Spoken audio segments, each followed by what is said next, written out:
Bonjour à tous, bonjour.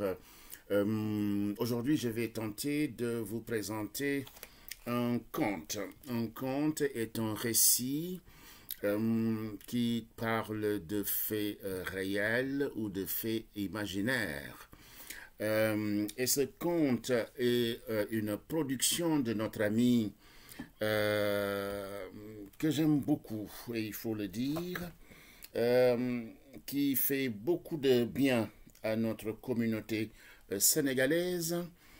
J'ai nommé l'ami Xavier Diatta, qui a travaillé dans l'aviation, dans l'aéronautique, qui a une biographie robuste, comme le dit mon ancien professeur, le professeur Vergès de philosophie. Xavier est un homme qui nous parle de l'histoire pour qu'on n'oublie pas, qui nous raconte des histoires pour que nous en prenions connaissance, mais aussi qui fait de la géopolitique et de la géostratégie, et qui nous conduit aussi à nous connaître et à connaître nos potentialités pour mieux agir. Et donc aujourd'hui, il nous propose ce conte au royaume d'Assimabo. C'est un conte, hein, et vous avez vu ici une termitière. Pour ceux qui ne savent pas, une termitière abrite effectivement des termites, et les termites sont des fourmis qui ont une organisation sociale, une hiérarchie sociale, etc. Et c'est très intéressant. Et entre Bignona et Ziguinchor, nous avons beaucoup de termitières. Hein, quand j'étais jeune, et à chaque fois ces termitières me fascinaient, et après quand j'ai appris à les connaître, à savoir ce que c'était, j'ai compris effectivement ce que les sociologues et les éthologues, parce que vous savez que les éthologues s'inspirent du monde animal pour penser notre monde humain. Voilà, et je voudrais ici, à l'entame, saluer la mémoire de quelqu'un qui est très important pour notre ami Xavier, c'est Sékou Sambou, celui qui a, comment dire encore, préfacé son ouvrage et qui nous a quittés suite à une maladie rapide le 5 novembre 2022, excusez-moi, 2022. Quelqu'un de brillant, quelqu'un de gentil, quelqu'un de très généreux. Et j'allais rendre visite à SOS Casamance pour faire ce reportage dans un cadre effectivement qui rappellerait notre région, et les mouvements de grève ont fait que je n'ai pu prendre que des photos. Et j'ai donné l'information à Silla qui était véritablement peiné d'apprendre ça. Bien. Donc au royaume d'Assimabo, voici ce qu'écrit Sékou, hein, pour commencer. Un drame environnemental, sociétal, culturel et cultuel, sans précédent dans le souvenir des quasi-vivants du royaume d'Assimabo. Des mondes, des êtres, des choses, en tout cas des événements, des lieux, des temps et des acteurs extraordinaires. Quand on raconte une histoire, chaque lieu a un sens. Chaque événement a un sens. Rien n'est innocent. Et on est complètement dans la tradition africaine où effectivement, toute chose a un sens. Il y a une interdépendance entre le monde des vivants et le monde de l'au-delà. Et cela, si vous ne le comprenez pas, vous êtes un peu perdu. Sékou dit subir dans la fatalité, faire face, disparaître. Une chose, esprit, peut être toujours présente et vigilante, prendre la situation en main. Écoutez bien ces mots qui sont extrêmement puissants. C'est-à-dire que face à toute situation, comme le disait Sartre, il faut être. Et c'est important. Sinon, on est dans l'attitude stérile du spectateur qui risque de mourir, ou bien dans l'image de l'homme perdu chez Descartes, qui, perdu, se dit « je vais rester là », inactif, à ne rien faire. ben, on va mourir de soif et de faim, et finalement, on va tomber mourir, et ce sont les termites ou bien les fourmis qui vont venir te manger. Quelque part, naquit Aoula un enfant pas comme les autres, parce qu'il était déjà un roi. Car seule une divinité royale a la capacité de faire venir la pluie. Les miracles s'enchaînaient. Le discours du roi Aoula est celui de la refondation du lien et du lien social. Excusez-moi. Et du lien social. Avec la prédominance de la communauté sur l'individualité, à qui des degrés de liberté sont assignés. Djoukouyu finit par sombrer dans la folie. Retenez ces mots, folie. Une assemblée de 160 élus à raison par village de 9 femmes et 7 hommes. Regardez la hiérarchisation, la composition, c'est important. Avec l'arrivée de Aoula, c'est la défaite de l'autre monde. De l'autre monde. Il y a toujours un dualisme dans le monde. Une bipolarité. Il dit à travers Aoula, l'auteur livre un message fort. Le savoir et la connaissance sont les ingrédients de la compétence. Et il ajoutera, soyons dans l'humilité car nous n'avons pas inventé le monde. Ce conte raconte et explique la Casamance, nous dit Feu Sékou Sambou, à qui nous rendons hommage, que nous saluons bien. Voilà. Voilà. Attendez une seconde. Xavier, je suis en train de faire quelque chose et j'ai une seule question à te poser, Xavier.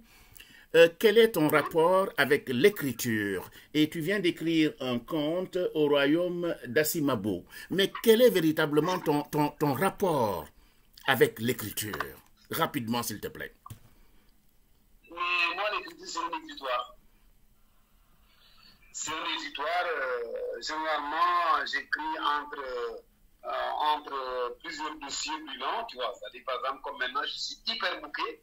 Mais bon, quand j'ai envie de m'évader un peu, voilà, je me mets à écrire. D'accord. Je me mets à écrire. Et puis, voilà, donc, j'imagine, voilà, où je me rappelle, par exemple, dans le cas actuel, c'est un conte que ma grand-mère me racontait, donc, tu vois, c'est des trucs qui me reviennent. Peut-être que les récits biaisés, parce que j'ai oublié certains détails, mais c'est ça. C'est vraiment un exutoire. Un exutoire, d'accord. Mais est-ce que c'est aussi parce que tu t'es rendu compte que les nouvelles générations ne savent plus, Xavier? Et toi, tu es aussi une mémoire, parce que tu pouvais t'occuper de tes affaires, de tes multiples occupations, mais tu t'es dit, il faut que je consigne ce que ma grand-mère m'a transmis. Parce qu'effectivement, la tradition orale, elle est bien, mais l'homme disparaît avec sa tradition orale. Et tu as voulu le consigner. Et je pense que c'est pourquoi aussi tu es passé par le canal de l'écriture, dire « je vais écrire ça ». Oui, oui, ça c'est aussi une des raisons fondamentales. Yeah. Tu sais, je dis souvent à mes enfants, écoutez, moi quand vous me posez un problème en français, il faut d'abord que mon transcodeur le mette en diola d'abord, que je puisse réfléchir en diola, ensuite le recoder en français, et puis maintenant, parce que j'ai remarqué une chose, nous avons aujourd'hui la génération actuelle, beaucoup de gens n'ont aucun ils n'ont aucun référentiel. C'est des jeunes, par exemple, nous, nos enfants, moi, mes enfants qui sont nés à Dakar, bon, leurs agissements me font comprendre que ces enfants ne sont ni Diola, ils ne sont ni Bambara, ils ne sont ni Peul, ils ne sont ni Wolof, ils ne sont ni Légou. Ils sont métis. Donc, voilà, ils sont métis, mais encore, ils ne s'affirment pas dans leur métissage. Oui. Un métissage, on aurait bien voulu que les gens vraiment soient, enfin, qui s'imprègnent un peu des valeurs qui peuvent tirer de là, mais ça n'existe pas dans la jeunesse. Donc je me suis dit, bon, écoute, peut-être qu'il y aura un jour, il va y avoir un truc qui va faire que va y avoir des jeunes qui vont s'intéresser à ça. Oui. Il vaut mieux écrire des publicités. Voilà. Écoute, je te remercie beaucoup et puis on se dit à très bientôt, je te reviens. Merci beaucoup, c'était Xavier. Xavier, merci beaucoup, merci beaucoup Xavier. Prends soin de toi, prends soin de toi Xavier. Merci beaucoup, merci beaucoup cher ami, merci. Voilà, alors, donc c'était notre ami Xavier, donc l'auteur de cet ouvrage qui est intervenu en direct, et je voudrais tout simplement vous présenter cet ouvrage-là, mais présenter un ouvrage est très prétentieux puisque je ne vais prendre que des séquences qui sont fortes et j'essaie de les expliquer. Mais c'est à vous d'aller chercher cet ouvrage-là et de le garder. De le garder parce que tout simplement c'est pour sauver la mémoire. Il disait, il était une fois, il y a très longtemps existait un royaume appelé Asimabo. Un royaume composé de 10 villages. Achinorom, Bapalor, Bunogar, Usanga, Djambiwa, Basuru, Basurusu, Gabakan, Eranmor, Esuk, Emit, Emang, Emano. Dans ce royaume d'Abissamo, naquit un enfant appelé Aoula. La légende raconte que le jour de sa naissance avait coïncidé avec le jour premier d'une saison des pluies exceptionnelles qui avait duré 4 mois. Cette année-là, il pleuvait tous les jours. La pluie ne s'arrêtait que pour laisser passer quelques furtifs rayons de soleil qui coïncidaient avec les périodes de réveil de l'enfant Aoula. Quand il dormait, le ciel ouvrait ses vannes. Chaque jour, en début de soirée, Aoula se réveillait et le ciel se drapait d'un manteau blanc, auréolé d'un arc-en-ciel qui illuminait Asimabo. Les habitants d'Asimabo avaient tellement faim et tellement soif que les populations n'osaient même plus mettre le pied dehors, de peur d'être dévorées par les fauves qui erraient dans le village en quête de nourriture et d'eau. Chers amis, quand vous faites un parallélisme avec ce qui s'est passé il y a 2 ans avec la Covid, où les hommes ont quitté l'environnement, l'extérieur, à ce moment, les animaux étaient dans les forêts, mais qu'a-t-on vu lors du confinement? La nature a repris le contrôle de l'espace environnemental et les humains se sont réfugiés dans les appartements, dans les maisons. Ce sont tout simplement, je ne dis pas que c'est ce que raconte le conte, mais en ma qualité d'intellectuel, je peux faire effectivement des parallélismes pour comprendre effectivement ce que le conte a raconté. Puisqu'effectivement, il est question ici d'interpréter la chose, de comprendre l'intelligence du texte, du conte, mais on a aussi la liberté d'interpréter. Chaque jour avait son lot de morts, parce qu'effectivement, les gens étaient tellement démunis, assoiffés, affamés, que chaque jour, il y avait des morts. Dans le royaume, il y avait 2 mondes, celui de tout le monde et celui des autres. Celui-là se soupçonnait du commun des mortels. Ce dernier monde était aussi celui des super-pouvoirs, celui du surnaturel. Seule une poignée d'hommes et de femmes le sentaient, le vivaient, tout comme celui connu de tous. Ce monde invisible et insondable était un monde virtuel. On est dans un monde où effectivement la sorcellerie, les forces surnaturelles, les sorciers qui étaient isolés, la vie dans le royaume était une vie relativement difficile, où la sécurité était menacée. On était dans un monde de crainte. Les féticheurs des autres villages du royaume qu'ils avaient aussi consultés posaient le même diagnostic. Les sorciers de votre village vous ont envoûté.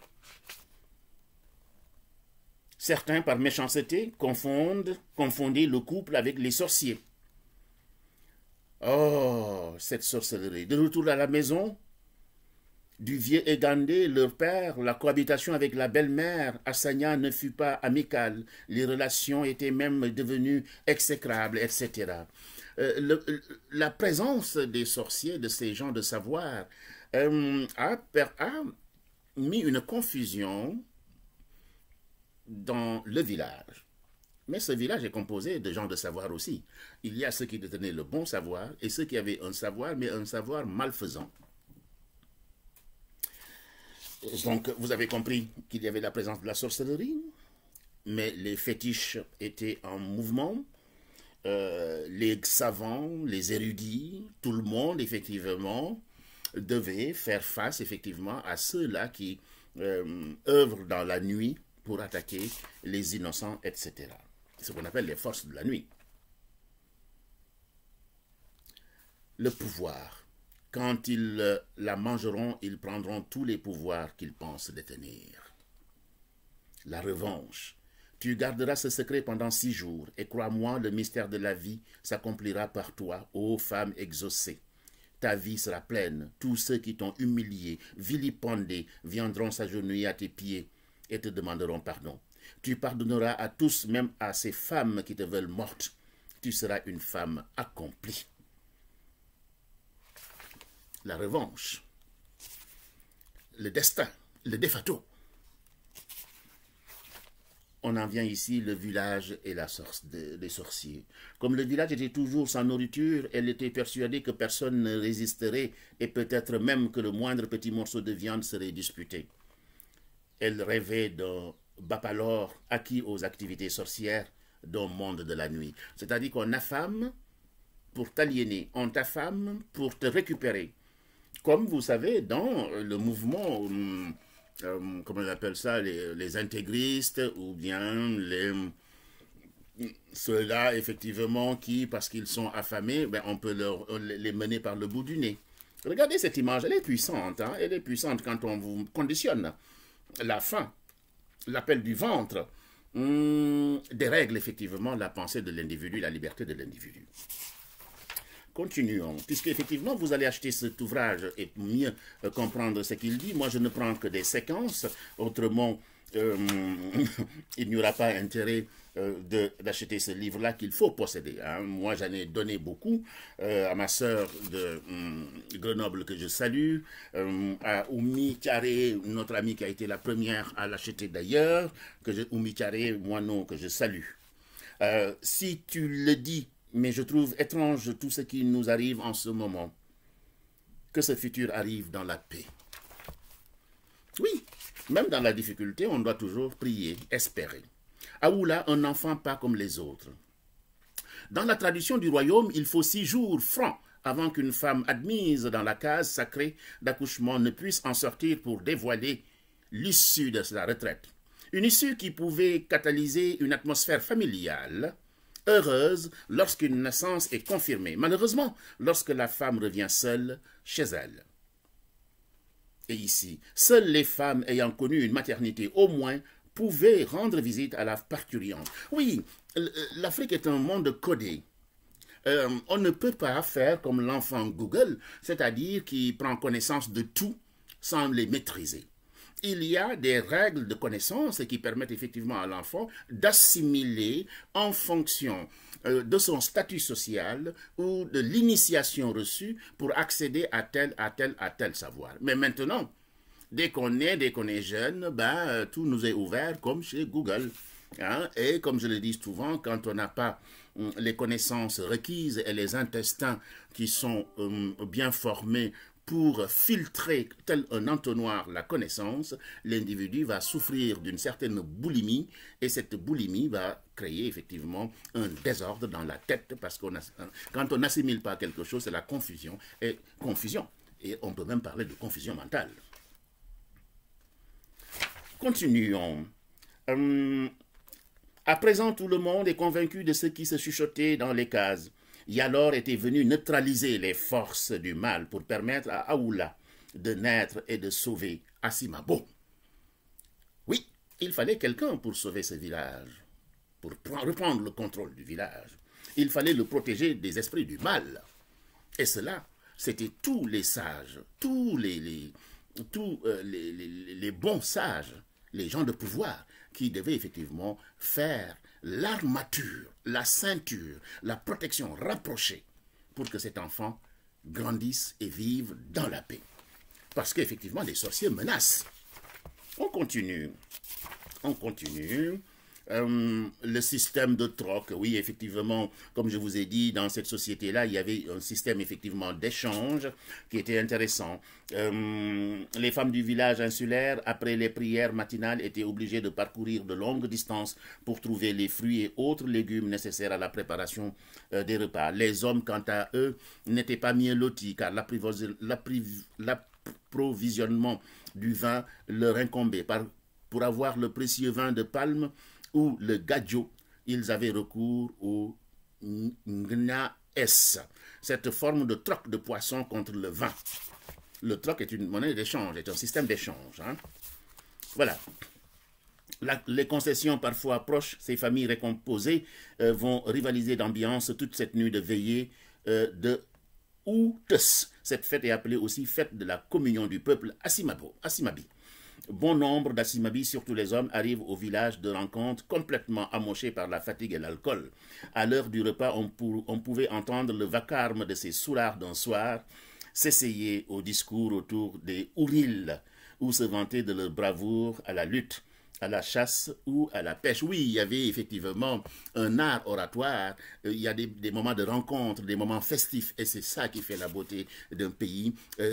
Hélas que la télévision et les multimédias ont complètement bousculé les moments de rencontre où effectivement il y a des joutes oratoires se perdent de plus en plus. Et c'est en cela que cet ouvrage est important pour nous rappeler tout simplement cette tradition et ces moments de joie. La joie est une chose simple si on sait l'observer et l'apprendre. Aoula, le prophète d'Asimabo, le coq de Bapalor, les initiés qui ne sont pas ici à Djambiwa pour une raison ou une autre doivent se rendre aux places publiques. On va continuer et la transmission par un instrument de musique, comme un instrument de musique, un tronc avec un trou, on tape et c'est ça qui faisait le téléphone pour appeler les gens. Et en fonction du son, on avait un sens. Pour rassurer Asanya, le vieux Boutet l'a pris par les épaules et l'aida à se relever. Dans un ton directif, il lui dit « Femme, toute vie est l'œuvre de Hémite et d'une femme. Cet enfant que je vois est l'avenir de notre royaume. Tu es une reine qui ne sera jamais un paria. Relève-toi et sois digne de devenir la femme exceptionnelle d'Asimabo, la mère du Messie. Ta responsabilité sera aussi grande que ta renommée. » Asanya, après quelques instants d'hésitation, essuya ses larmes et hocha la tête. Le miracle va arriver. L'acte de construction. Les populations sortirent des concessions au pas de course pour se rendre aux places publiques. Malgré l'incrédulité qui persistait chez ceux-là qui étaient à des kilomètres et qui n'avaient pas fait le détour par la maison de Kuyang, à Djambiwa, tout le monde se pressait pour arriver aux places publiques. Pendant très longtemps, écoutez cette histoire que je vais vous lire. La voix était bien audible et expressive, tout le monde l'entendait, même ceux-là qui étaient durs d'oreille. C'est bien là même que celle entendue quelques instants plus tôt, infantile certes, mais haute et intelligible. Il y avait un message que tout le monde devait entendre. Pendant très longtemps, la vanité, la cupidité et la sorcellerie ont régenté la vie à Asimabo. La méchanceté gratuite, l'inceste, la fornication, le vol, les homicides et autres crimes sont les voies par lesquelles cette cupidité, cette vanité et cette sorcellerie s'exprimaient dans tout le royaume. Il s'est formé des groupes de mâles que le soir, venus aller de concession en concession pour chasser les âmes du pauvres innocents pour les dévorer. Ultime abomination, certains d'entre vous chassent, tuent et mangent les totems des lignées familiales d'Asimabo. La sorcellerie a pris le dessus sur la solidarité, valeur cardinale de vie au sein de ce royaume.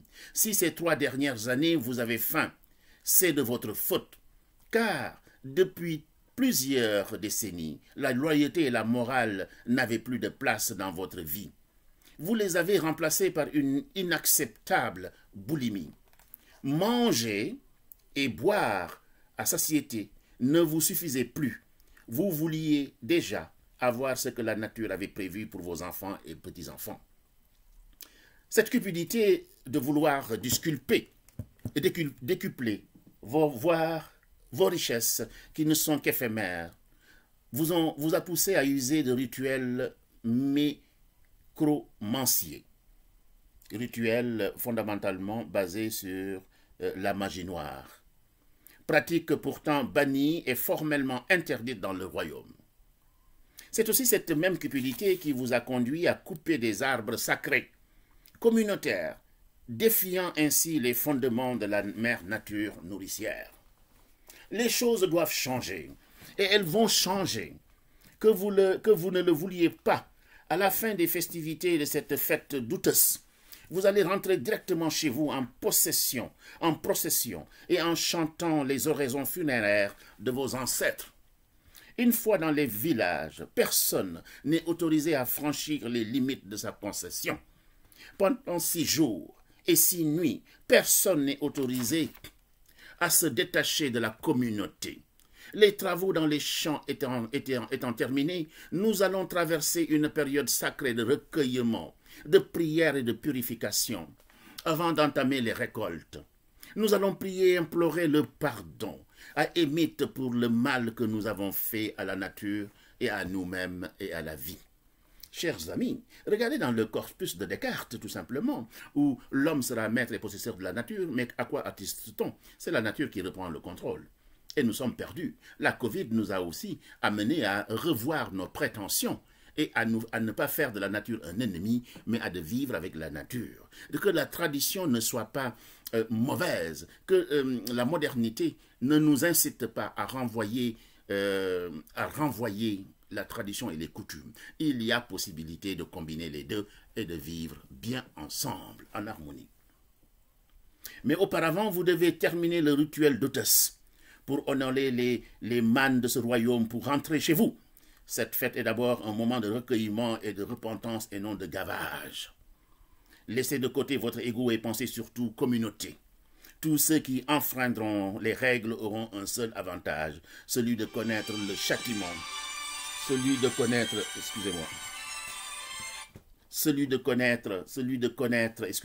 le châtiment que les ancêtres lui réservent.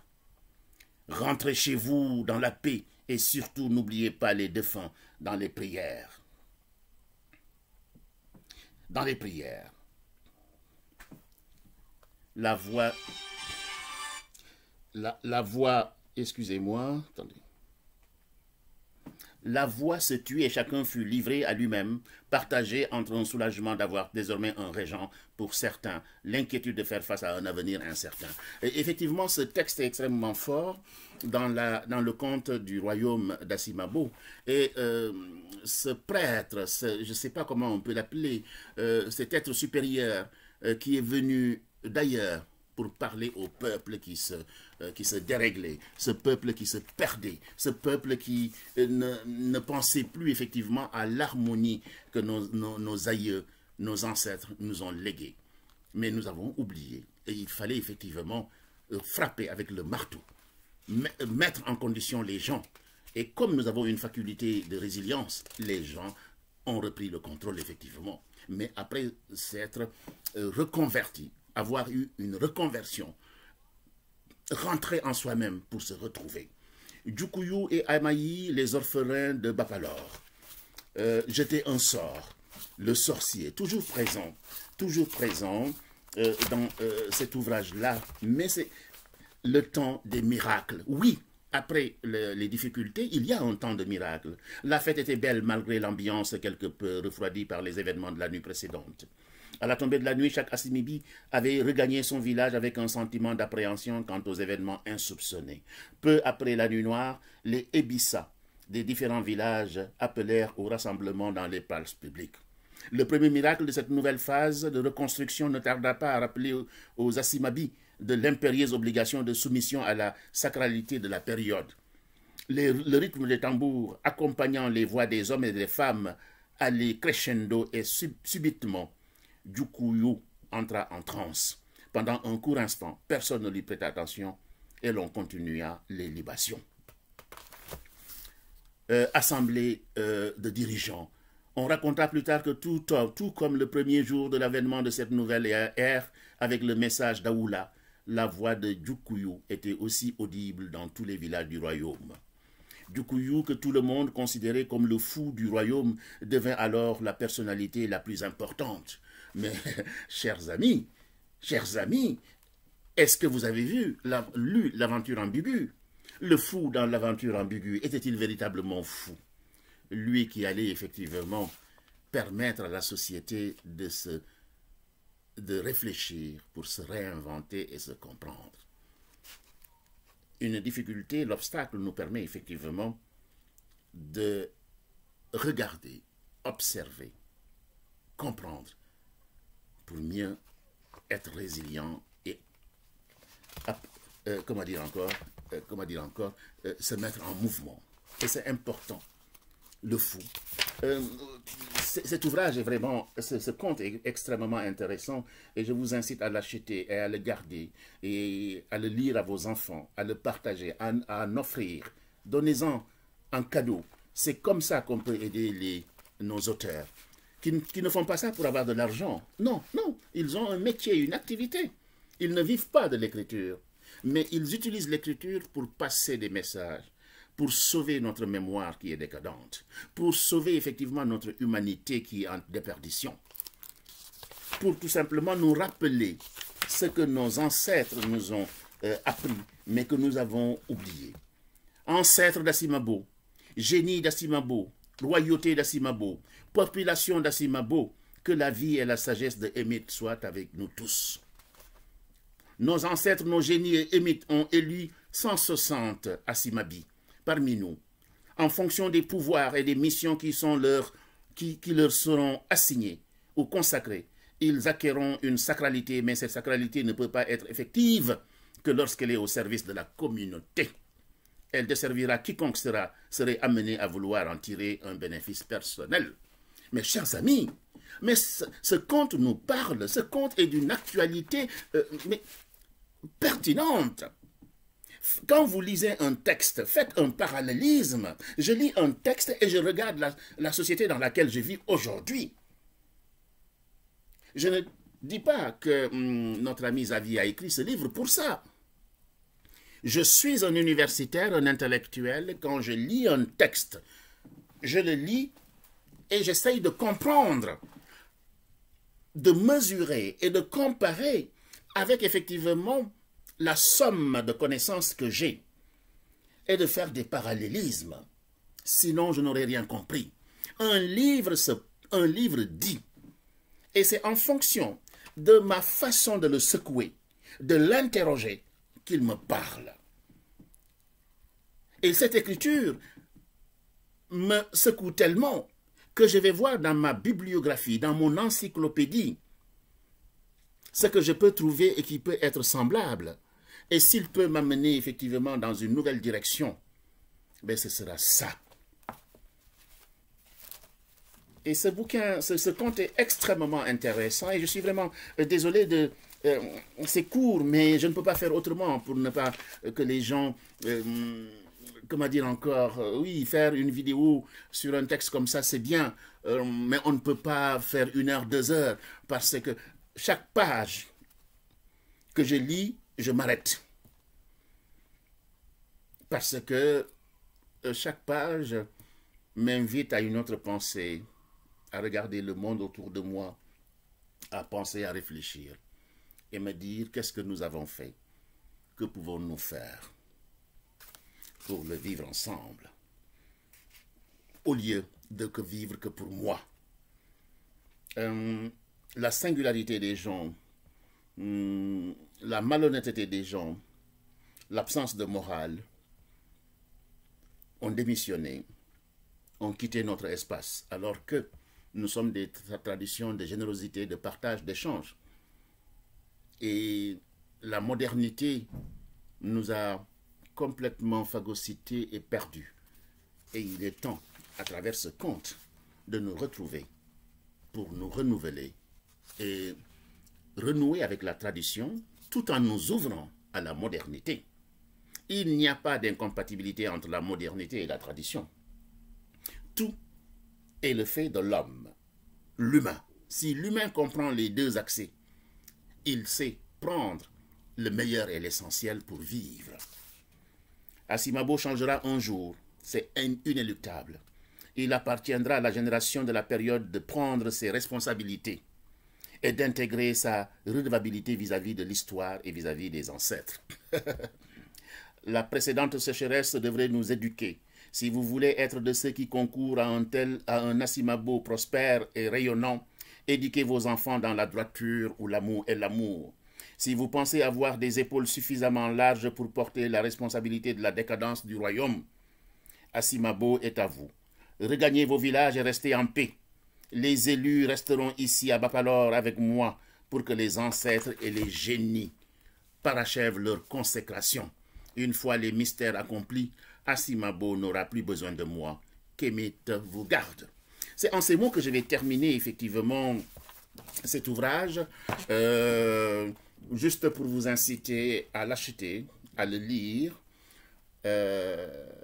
à faire des commentaires. Je vais proposer cet ouvrage à des amis philosophes, géopoliticiens, journalistes, pour qu'effectivement, en lisant ces textes, en soumettant ces textes, ces extraits à des jeunes, à des adultes, qu'on se retrouve, qu'on apprenne à penser, à réfléchir.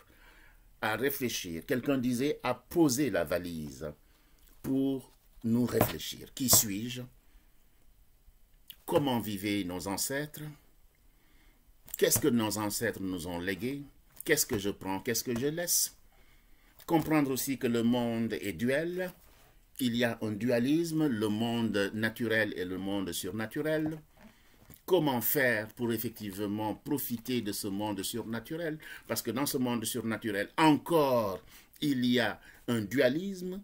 Dans ce monde surnaturel, il y a les bons et les méchants, les sorciers et les sages, les sorciers bons, la magie noire, la magie blanche, etc. Et donc toujours, comme vous le savez, la magie blanche gagnera toujours. L'humain gagnera toujours sur le mal. Mais le mal nous fera souffrir.